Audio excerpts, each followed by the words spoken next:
ॐ सर्वे जना सुखिनो भवन्तु। समस्तसन्मङ्गलानि सन्तु। असतो मा सद्गमय तमसो मा ज्योतिर्गमय मृत्योर्मा मृतङ्गमय। ओम शांति शांति शांति।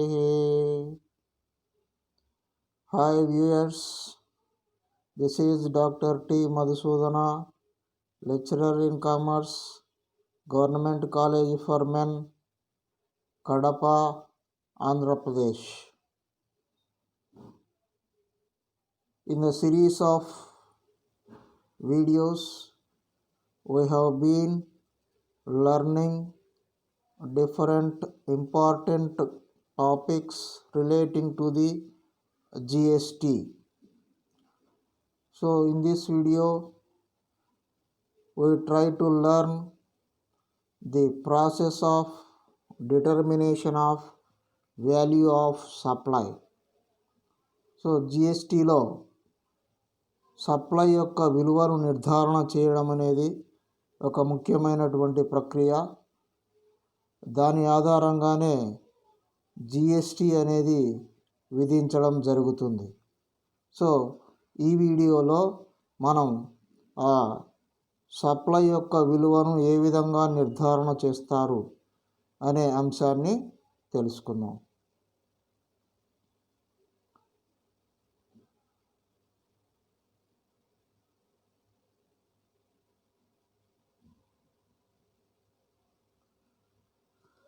Need to know the value of supply.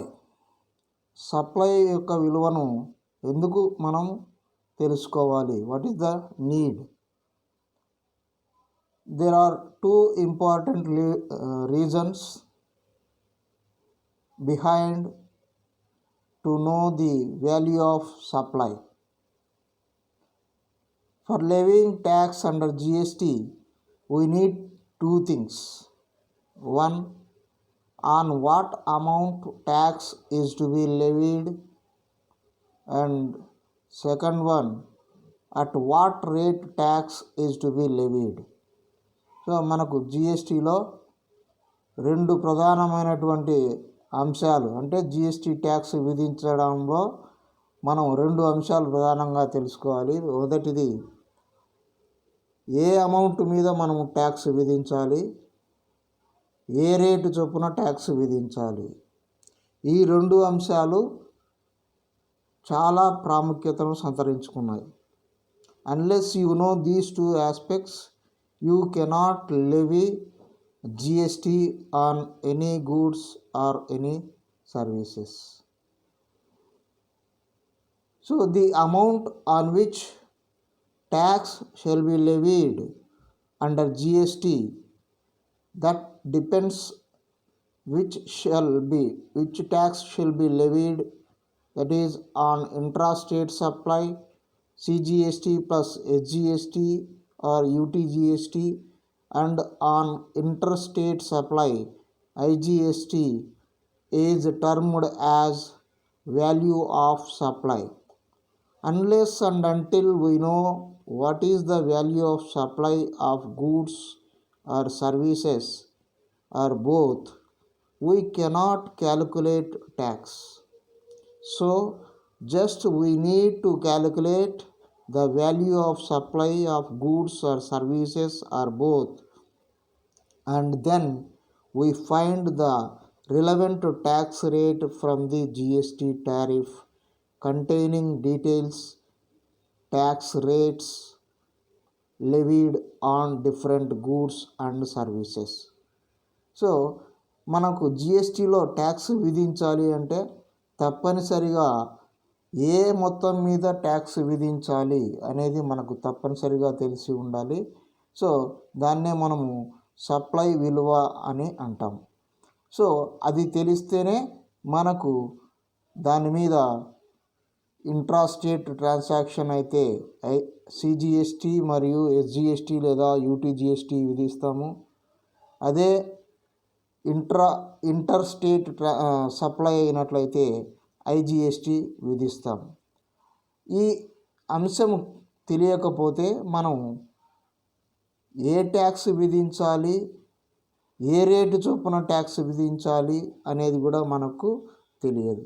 So కాబట్టి సప్లై విలువ తెలిసిన తర్వాత మనం ఆ సప్లై మీద ఏ రేటు చొప్పున ట్యాక్స్ విధించాలి అనేది మనము జిఎస్టీ చట్టంలో ఉన్నటువంటి లిస్టులో ఉన్నటువంటి ట్యాక్స్ రేటు టారిఫ్ను మనము పరిశీలన చేసి దాని ప్రకారం ఆ గూడ్స్ లేదా సర్వీసెస్ ఏ కేటగిరీ కిందకి వస్తాయి, ఎంత ట్యాక్స్ విధించాలి అనేది మనము నిర్ధారణ చేయవచ్చు. So the questions to be answered before deciding value of supply. So value of supply అనేది నిర్ధారణ చేసే ముందు మనము కొన్ని ప్రశ్నలకు మనము సమాధానం తెలుసుకోవాల్సి ఉంటుంది. Number 1, find whether the transaction is supply of goods or services is taxable or not. అంటే మొదటి ప్రశ్న ఏమిటంటే అసలు మనము సప్లై చేసేటువంటి వస్తువులు కానీ సేవలు కానీ సేవలు కానీ ట్యాక్సబుల్ అంశాలైనా కాదా, అంటే ట్యాక్స్ విధించదగినటువంటి వస్తువులు కానీ సేవలు కానీ అయి ఉండాలి. సపోజ్ అవి ట్యాక్సబులే అంటే వాటి మీద ట్యాక్స్ను వసూలు చేయాలి అని మొదట మనం నిర్ధారణ చేసుకోవాలి. నిర్ధారణ చేసుకున్న తర్వాత number 2, now find which tax will be levied on taxable supplies of goods or services or both. So taxable goods and services అని నిర్ధారణ చేసుకున్న తర్వాత ఏ ట్యాక్స్ వాటి మీద విధించాలి అనేది మనం నిర్ధారణ చేసుకోవాలి. ఏ ట్యాక్స్ మీన్స్ అది ఇంట్రాస్టేట్ ట్రాన్సాక్షనా ఆర్ ఇంట్రాస్టేట్ సప్లయా, ఇంటర్ స్టేట్ సప్లయా అనే అంశాన్ని మనము పరిగణలోకి తీసుకోవాలి. That means the nature of supply. So depends upon nature of supply. If intrastate supply CGST plus SGST or UTGST, or if interstate supply IGST will be collected. So ఒకే రాష్ట్రంలో జరిగేటువంటి వ్యవహారం అయితే సప్లై అయినట్లయితే సిజిఎస్టీ మరియు SGST లేదా UTGST అనేది వసూలు చేస్తాం. అదే రెండు రాష్ట్రాల మధ్య జరిగేటువంటి వ్యవహారం అయినట్లయితే దాని మీద ఐజిఎస్టీ అనేది విధిస్తాం. ఇది రెండవ ప్రశ్న. Next number 3, now we find weather when tax shall be levied, that is time of supply. So మూడో ప్రశ్న ఏమిటంటే మనము ఎప్పుడు విధించాలి ట్యాక్స్. సో ఇది కూడా మరొక ముఖ్యమైనటువంటి అంశం in determining the value of supply or value of supply or and deciding the tax to be collected. So time of supply means ఎప్పుడు మనము దాని మీద ట్యాక్స్ విధించాలి, వాళ్ళు ఏ రోజున సప్లై చేశారు, ఏ రోజున ట్యాక్స్ విధించాలి అనేది కూడా మనము నిర్ధారణ చేసుకోవాలి. Next number 4, now find value of taxable supply of goods or services. So ఈ మూడు తెలుసుకున్న తర్వాత ఇప్పుడు మనము transaction value supply of goods or services. So మనము సప్లై చేస్తున్నటువంటి వస్తువులు లేదా సేవల యొక్క విలువ ఎంత అనేది మనము నిర్ధారణ చేసుకోవాలి. దాన్నే ట్రాన్సాక్షన్ వాల్యూ అంటారు. అంటే వ్యవహార విలువ అంటే మనం సప్లై చేసేటువంటి వస్తువులు లేదా సేవల యొక్క విలువ ఎంత అని. So the value which the recipient pays or shall pay for the supply. So transaction value అంటే ఏంటంటే ఎంత మొత్తం అయితే కొనుగోలుదారుడు అతను ఆ సప్లైకి అంటే ఆ వస్తు సేవలకు చెల్లింపు చేస్తున్నాడో ఆ మొత్తాన్ని ట్రాన్సాక్షన్ వాల్యూ అంటాం. So transaction value has been defined under section 15 of CGST Act, keeping in view certain aspects. So transaction value అంటే ఏమిటి అంటే సిజిఎస్టి చట్టంలోని 15వ సెక్షన్ ప్రకారం ట్రాన్సాక్షన్ వాల్యూను ఈ విధంగా నిర్వచించడమైనది. Number 1, price actually paid or payable for the said supply of goods or services or both, where the supplier and the recipient of the supply are not related and the price is the sole consideration for the supply. So మొదటి condition మొదటి నిర్వచనం ఏమిటంటే transaction value అంటే సరుకులు కొనుగోలు చేసేటువంటి వ్యక్తి ఆ సప్లై ఆఫ్ గూడ్స్కు అంటే సప్లై చేసినటువంటి సరుకులకు ఎంతైతే మొత్తాన్ని చెల్లిస్తాడో దాన్ని ఆ ప్రైస్ ఆ కన్సిడరేషన్ను ట్రాన్సాక్షన్ వాల్యూ అంటారు. అంటే అతడు చెల్లించేటువంటి మొత్తాన్నే మనము ట్రాన్సాక్షన్ వాల్యూగా తీసుకుంటాం. అది first condition. Next second condition is number 2, the value of supply shall include. So value of supply అనేది ఈ క్రింది అంశాలకు కూడా కలిసి ఉంటాయి. అవి ఏమిటాయంటే a any taxes, duties, cesses, fees and charges levied under any law. So మనకు జిఎస్టీ విధించకముందు ఏవైనా ట్యాక్సులు కానీ, డ్యూటీలు కానీ, సెస్లు కానీ, ఫీజులు కానీ, ఛార్జీలు కానీ ఏవైనా విధించి ఉంటే అవి కూడా మనకు వాల్యూ ఆఫ్ సప్లైలో కూడుకొని ఉంటాయి, అవి కూడా ఇంక్లూడ్ అయి ఉంటాయి. Be any amount that the supplier is liable to pay in relation to such supply. So ఆ సప్లైకి సంబంధించి ఎవరైతే ఆ కొనుగోలుదారుడు ఉంటాడో అతడు చెల్లించేటువంటి దానికి అనుబంధంగా చెల్లించేటువంటి ఏ మొత్తాలైనా కూడా అవి మనకు వాల్యూ ఆఫ్ సప్లై కిందకే వస్తాయి. Next C incidental expenses including commission and packaging charged by the supplier to the recipient of a supply. So మనకు కమిషన్ కానీ, ప్యాకింగ్ ఛార్జెస్ కానీ, ఇంకా ఏవైనా ఛార్జెస్ అమ్మకపుదారుడు కొనుగోలుదారునికి విధించినట్లయితే వాటిని కూడా మనము వాల్యూ ఆఫ్ సప్లైలో కూడుకొని ఉండాలి, వాటిని కూడా కలపవలసి ఉంటుంది. D interest or late fees or penalty. So వడ్డీ కానీ, ఆలస్య రుసుము కానీ, పెనాల్టీ కానీ వీటిని కూడా మనము వాల్యూ ఆఫ్ సప్లైలో ఇంక్లూడ్ చేయాల్సి ఉంటుంది. ఈ subsidies directly linked to the price. So సబ్సిడీలు ఏవైతే మనము కొనుగోలుదారుడు కానీ, అమ్మకపుదారుడు కానీ పొందుతూ ఉంటాడో అలాంటి సబ్సిడీలను కూడా మనము వాల్యూ ఆఫ్ సప్లైకి ఇంక్లూడ్ చేయవలసి ఉంటుంది. అది రెండవ కండిషన్.